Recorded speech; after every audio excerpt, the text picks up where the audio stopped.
but it doesn't even need a title screen. There's a lot I could say about this one, but I think all you really need is my raw reaction.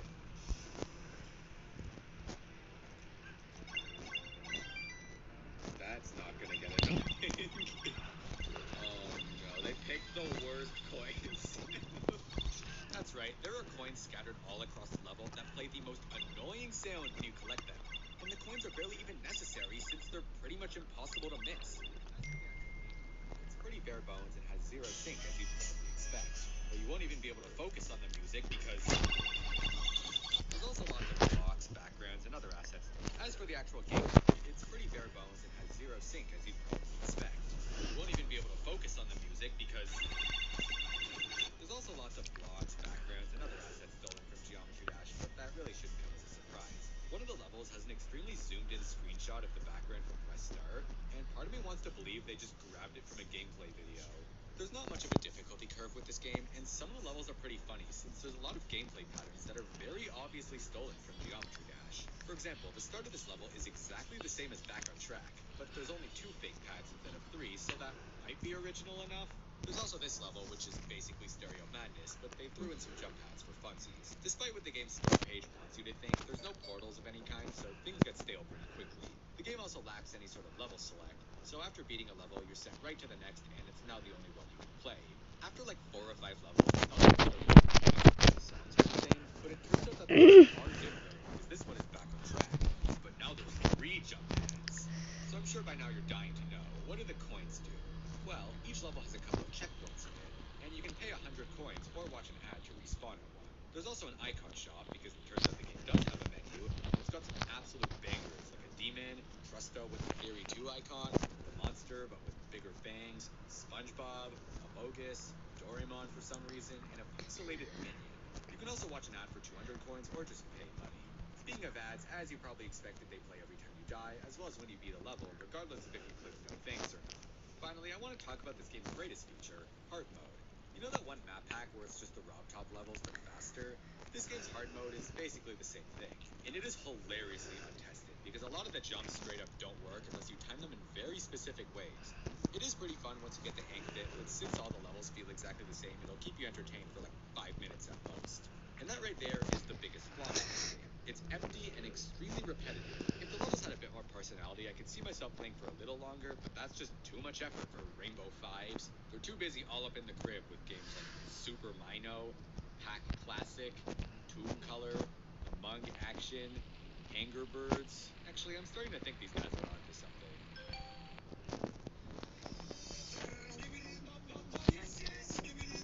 You know what? I think I'm gonna pass on this one.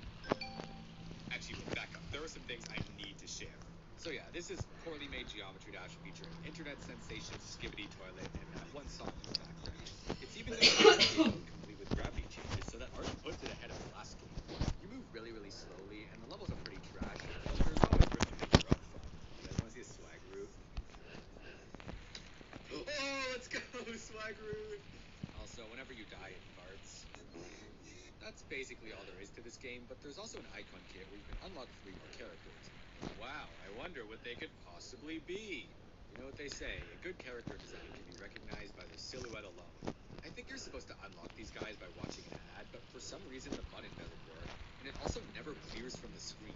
But I was able to just look in the game files, and yeah, sure enough, we've got Roblox Guy, Freddy, and Sus. In total, there's 8 levels, which you unlock by beating the one before, or you can just go to the icon screen and back, and it'll magically be unlocked. All in all, this game is definitely Skibbity Toilet Geometry Dash. I'm sure someone out there asked for this, and hopefully they're happy now. So I first heard about this game a couple months back, and I knew that I needed to cover it, because it's not just a shameless copy of Geometry Dash, it's a full recreation of the game, playable in your web browser. I'm not going to give the link since it probably only exists to mislead people and make money, but it's spreading across sites like wildfire, so you'll probably find it anyways. But yeah, this is Geometry Dash built from the ground up in the Unity game engine. And it's got every level all the way up to electrodynamics, which they even assign the correct difficulty to. And coming soon might also be a level since the info box says so. All the levels are basically one-to-one with the originals, and it actually feels like I'm playing real Geometry Dash, aside from some major quirks that we'll get to later. I'm not sure whether to be impressed or terrified at the length people are going to make bootlegs. Because truth be told, these silly Geometry Dash knockoffs are starting to die out. Now it's become a race to recreate the game as accurately as possible in order to beat out all the competitors. Right now, the meta for these websites is to steal scratch projects and custom levels, which is a rabbit hole that I've covered in a different video. But when it comes to the official levels with significantly higher demand, this is apparently the next big step. So along with all the levels, this game is trying to recreate everything, from a functional stats list to every tab of the settings menu, which was implemented pretty weirdly. The rate, songs, and help buttons all link you to the game website, while the account buttons are all there, but do nothing. How to play is exactly what you'd expect, and then there's the options menu with the actual first page of settings from Geometry Dash Lite. And this is where it starts to get really weird, because auto retry and auto checkpoints do work, but they're written with underscores. And the rest of the settings do literally nothing, and they're only there because real Geometry Dash has them. If you have a keen eye, you may have noticed quiche checkpoint mode, and yeah, this game has typos everywhere. Just look at the info boxes on this menu. Improve performance, editor preview, disable PHY game speed. On the pause screen, they also wrote progress bar. And back on the menu, they spelled Newgrounds with a space twice. And the open button does nothing. Finally, the achievements menu is, I don't know. The length they went to recreate this menu is almost creepy to an extent, especially since you have all those buttons that don't even do anything. Also, I don't get how they can go this far to remake it, and then not bother to fix any spelling issues. As you probably guessed, the icon kit is a near-perfect recreation as well. It's got every icon across every game mode, and even uses the 2.2 system for colors. Death effects don't work, and your trail will always be fired unless you're in the wave, in which it's rainbow. But what surprises me the most is the spiders and robots. Icons are easy. You just take 3 or 4 layers, color them, and stack them on top of each other. But for robots, you have to do that for each individual leg, then put them in the right position, and then animate it. These are the sprites in the game files, and the rest is up to you, so good luck. Now, I did eventually figure out how to do all this. Spoiler alert, it involves these files. But the fact that this random person figured it out as well, when these game modes aren't even used in any of the levels, I don't even know what to say to that. Mind you, they did mess up the top of this robot and the eye on this one, so maybe the dev did suffer as much as I did. Okay, tangent over, let's dig a little deeper into this game. Like I said before, the levels are pretty much one-to-one, and at first I thought that they actually ported the level data from Geometry Dash, because I've personally done that countless times. But there are enough differences to say otherwise, mainly with the positioning of ground spikes. The later levels also have much more drastic changes, like Clubstep's first coin being altered and electrodynamics having different saws. There's also no invisible blocks, which really makes Clubstep hit different. Funny enough, there's normally a missing spike in base after base, but they filled it in. And then for the one in electrodynamics, they kept it. Physics-wise, the moving and jumping in this game is fine, but that's about it. As soon as No, I don't like it. Not to mention, every form is Cube lets you bonk your head on ceilings, but only some things. The ship looks ugly. Quickly if you're upside down. The ball gravity is too strong, and the UFO flaps are tiny. As for the other modes, there is no way to tell since you never get a chance to play as them. Practice mode is functional, but it doesn't save your velocity, so respawning midair is kind of broken. Coins are way smaller for some reason, and you don't need to beat the level for them to save. And the weirdest change of all is that touching a portal resets your gravity back to normal, which will be important later. Finally, despite going this far to perfectly recreate Geometry Dash, the music doesn't even sync. Trust me, this gets significantly worse as you go on. So yeah, that's the game. It's a faithful recreation, but it plays terribly. Which sucks, because knowing kids, they're gonna play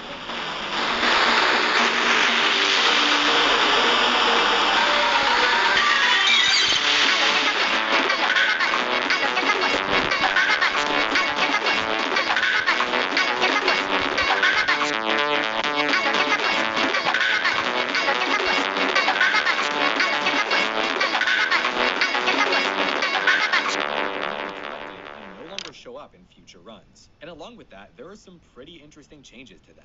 In Viking Arena, the key reveals itself even if you miss it, but it doesn't matter because the coin will appear regardless of if you got it. For the second coin, normally you have to go through a fake wall, but in this version, it's just the only way to go. Finally, in Airborne Robots, you're forced to take the first coin route. Okay, now I've covered everything.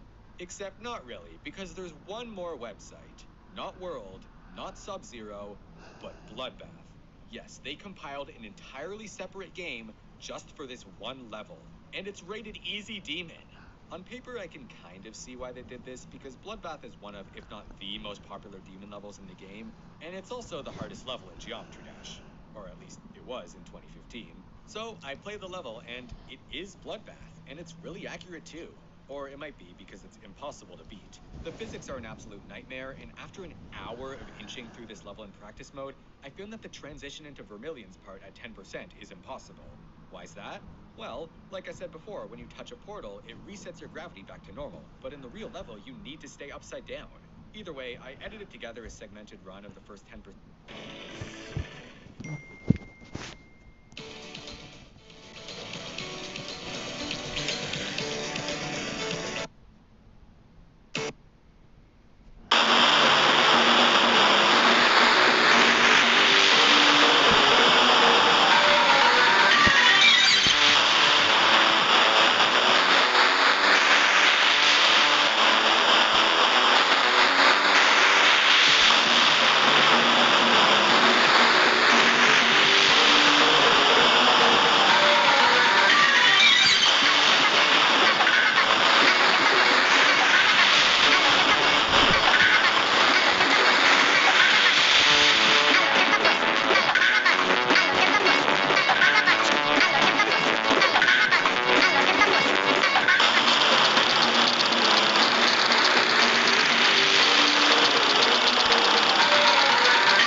No.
Are you seriously?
Встретите нового супергероя.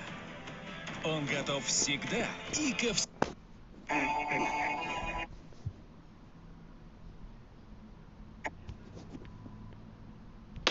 Alô, Delta Force. Alô, baza, baza. Alô, Delta Force. Alô, baza, baza.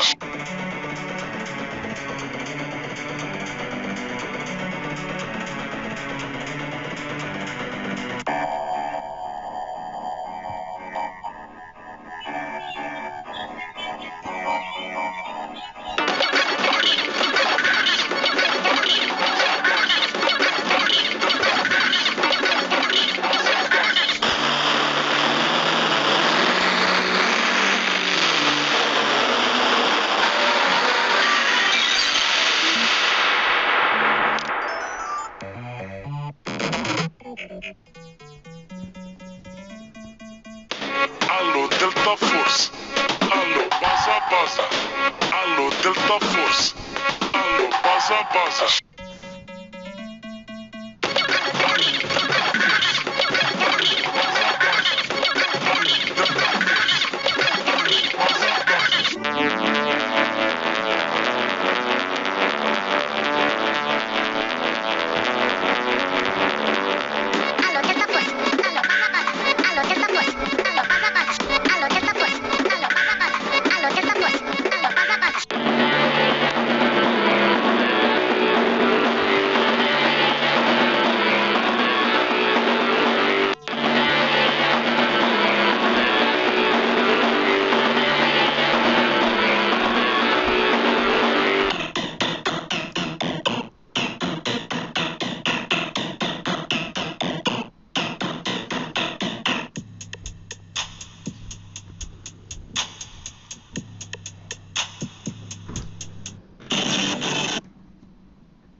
Delta Force. Alô, baza, baza. Alô, Delta Force. Alô, baza, baza.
Alô, Delta Force.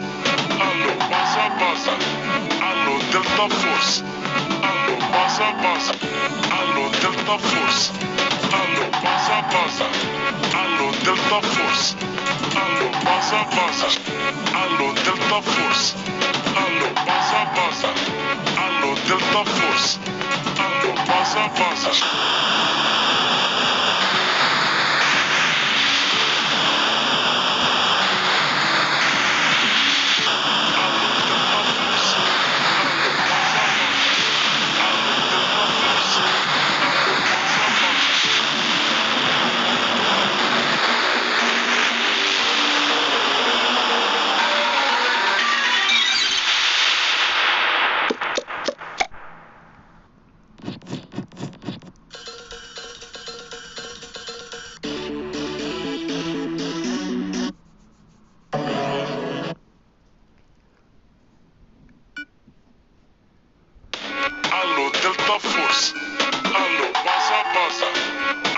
Delta Force. Allo, baza. Allo, Delta Force. Allo, baza. Allo, Delta Force. Allo, baza.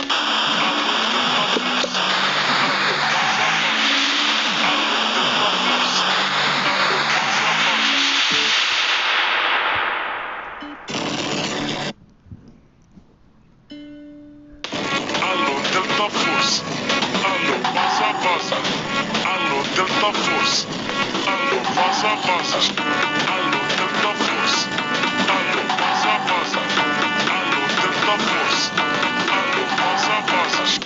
Allo, Delta Force. Allo, baza. Allo, Delta Force. Allo, baza. Allo, Delta Force. Allo, baza. Allo, Delta Force. Allo, baza. What?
September. What?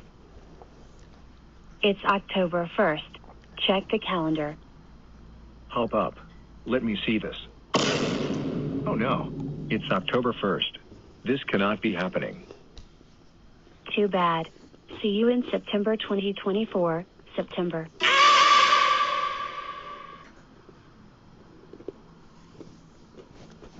Hi, this is not an original video idea, but it's one that I like a lot. So no intro, here's some useless information about the idea. The ID for the daily level is actually -1, and the weekly is -2. This means that when you want to download the daily level, the game is actually generating level -1. When rating a level for the first time, this pop-up appears letting you know that easy levels are 1 to 3 stars, hard levels are 3 to 5, insane levels are 7 to 9, and yeah, it's totally outdated. Although you can't see it in-game, the challenge actually has a difficulty of hard. Beating it grants you 3 stars and 100 orbs. The spiders on the main menu will always be the same as the one you currently use. Each grid space in the editor is equal to 30 units. The big arrows in the Edit tab move objects over by 2, and the small ones move it by 0.5.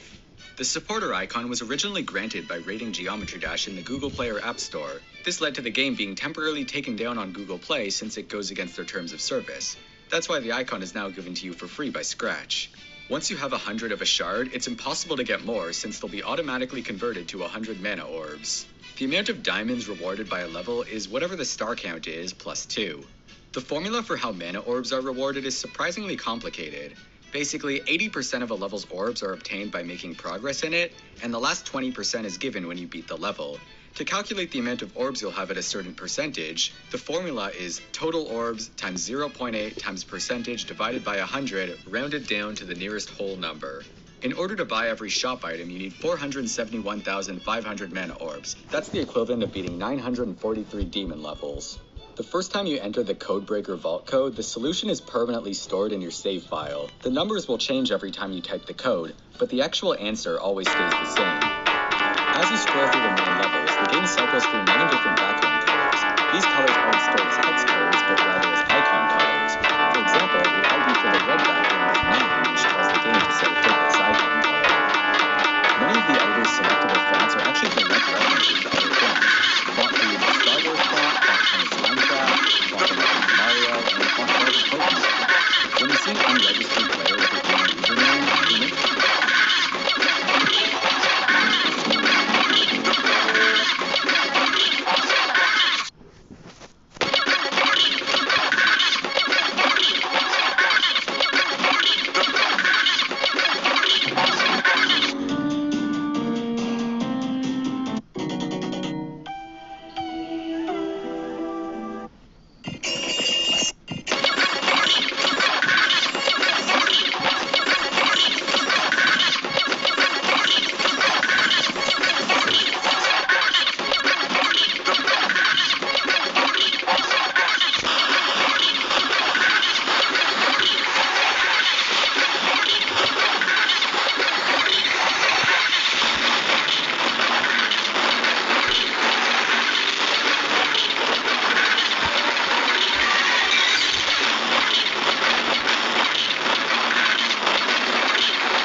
the peak of being born.